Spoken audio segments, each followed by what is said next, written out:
If you're anything like me, you periodically scroll Facebook Marketplace looking for random crap that you don't need. And because Facebook has all my data because of their terms and service, they can see all your web internet traffic history. They know that I like 3D printers. So they recommend me 3D printers on Facebook Marketplace. And it was through Facebook Marketplace that I was given this, an Ender 3 S1 Pro. The guy told me he had bought the printer in an estate sale and couldn't get it to work.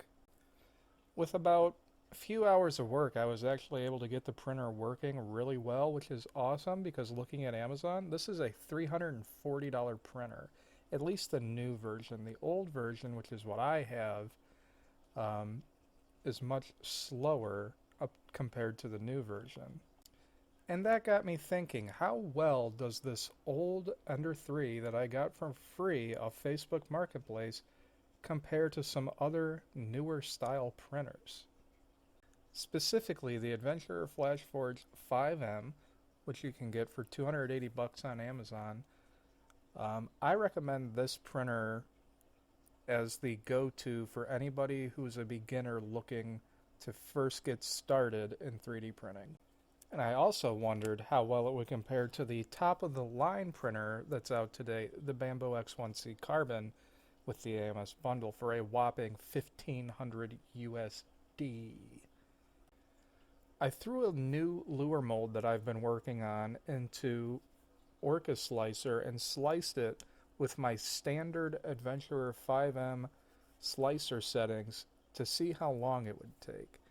As you can see, we're looking at about a 2-hour and 1-minute print on the FlashForge.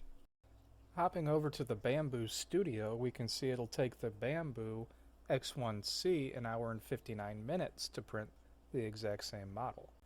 So how long would it take the S1 Pro with the default settings to print, oh my god, almost 6 hours? This Ender 3 is 3 times slower than today's modern Core XY printers. There has got to be something I can do to speed this up. This looks interesting. I pulled my 11-year laptop out of the basement I hadn't touched in years, installed a Linux operating system onto the hard drive, and got to work installing Klipper onto the laptop. This whole process took me several days and probably a good 10 hours, but I eventually got Klipper onto the laptop and was able to connect to the printer and was printing my first Benchy.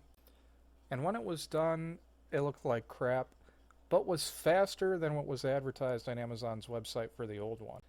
Mind you, I'm also printing in PETG. Anyway, I got to work calibrating pressure advance and input shaping for my Ender 3 with Klipper. In input shaping, it actually was moving so fast, Gesundheit, it was moving so fast that the knobs came loose, and I had to reprint with the coil springs bottomed out like that to reduce the vibration in the bed. That ended up working pretty well, and I got a pretty decent looking Benchy. With the printer calibrated, I got printing the fishing lure model, and holy crap, look at this thing fly. It's like it's not even the same printer. It is moving so much faster. It's really impressive what Klipper can do for these Ender 3s. And it took, look at these speeds I'm hitting here. Klipper was able to take the print from 6 hours down to 2 hours with the same printer. And this is the result of our first test. A little bit of under extrusion there. So I went ahead and ran flow calibration and reprinted. And this was my result. On the left, you have the 6-hour print on the stock firmware for this machine. And on the right, you have the Klipper print in 2 hours. As you can see, you may need to go back and recalibrate that flow on the 2-hour print. But more or less kept the same printer quality and printed 3 times faster. So I went ahead and printed the same model on my FlashForge 5M, had a little bit of a hiccup there, but ended up alright. and then my X1 carbon printer as well to compare the quality of the Ender versus these two printers. And while those were printing on my X1 carbon, I went ahead and reprinted the model on the Ender. So let's take a look at these and see how they all look compared to each other. We'll start with the Bamboo X1C, and this by far was the cleanest. All the parts fit together really easily, really clean, not many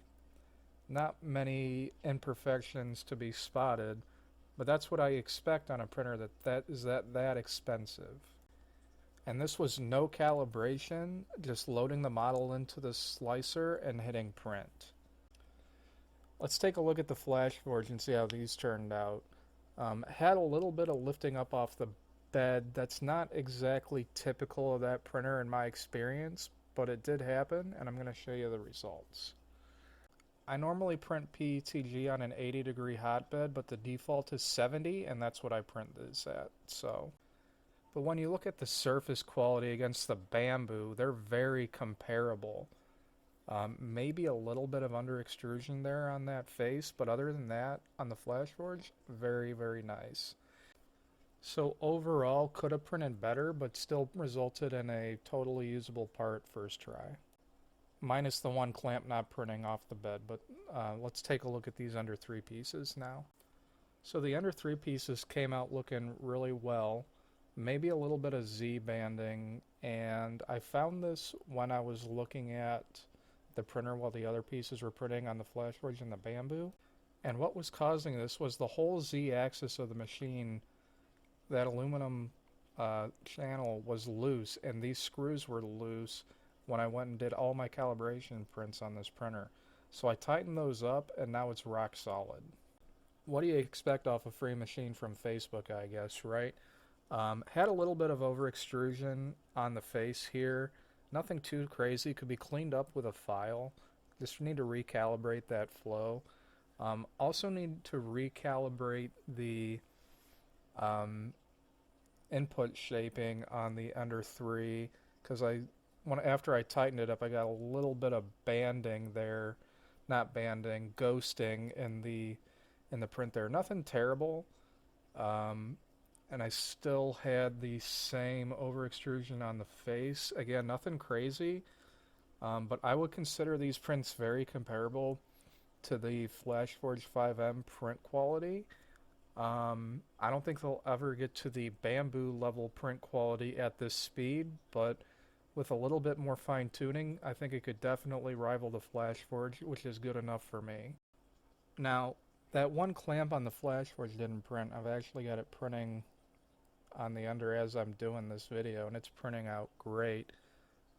And that brings me up to my last point I wanted to make about this Ender running Klipper that these other two printers cannot do, and that's run custom macros.